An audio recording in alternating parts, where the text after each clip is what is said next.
Méditation du 1er octobre, le prophète désobéissant. À la loi et au témoignage, si l'on ne parle pas ainsi, c'est qu'il n'y aura point d'aurore pour le peuple.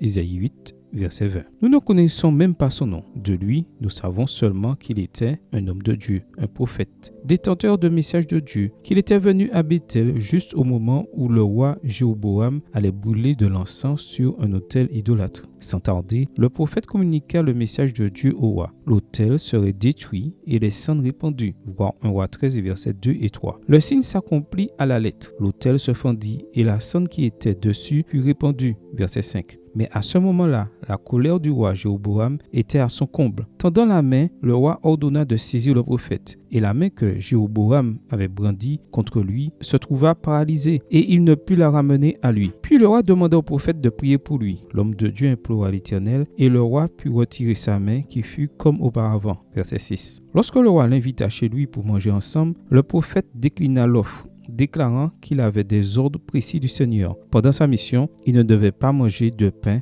boire de l'eau, ni retourner par le même chemin. Mais ensuite, il se passa quelque chose de très étrange. Alors que le prophète retournait en Judée, il fut intercepté en chemin par un vieil homme de Béthel qui l'invita chez lui. Le prophète déclina l'offre, mais l'homme insista. « Moi aussi je suis prophète comme toi. Un ange m'a parlé en ces termes de la part de l'Éternel. Ramène-le avec toi dans ta maison et qu'il mange du pain et boive de l'eau. » Verset 18. C'était un mensonge qui servait à tromper l'homme de Dieu. L'homme de Dieu retourna avec lui et mangea du pain dans sa maison et but de l'eau. Verset 19. Comme il mangeait, Dieu parla par le faux prophète. Ainsi parle l'Éternel, parce que tu as été rebelle à l'ordre de l'Éternel, ton cadavre n'entrera pas dans la tombe de tes pères. Versets 21 et 22. La prédiction s'est réalisée. Celui-ci s'en alla, un lion l'attrapa en chemin et le tua. Verset 24. Une leçon pour nous, comme le mentionne à juste titre le commentaire biblique adventiste, Dieu s'est révélé dans sa parole. Tout ce que les hommes disent qui ne s'harmonise pas avec cette parole n'a pas de lumière en soi. Elle n'a pas brillé sur eux. En d'autres termes, dans les domaines où Dieu a révélé sa volonté, ne permettons à personne, pas même à un ange, de nous détourner de « Ainsi parle l'Éternel ». Prière. Père Saint, montre-moi le chemin de l'obéissance et permets-moi de le parcourir. Quoi qu'il arrive, que ta volonté soit faite dans ma vie aujourd'hui et à jamais. Amen. Bonne journée à vous et que le Seigneur vous bénisse.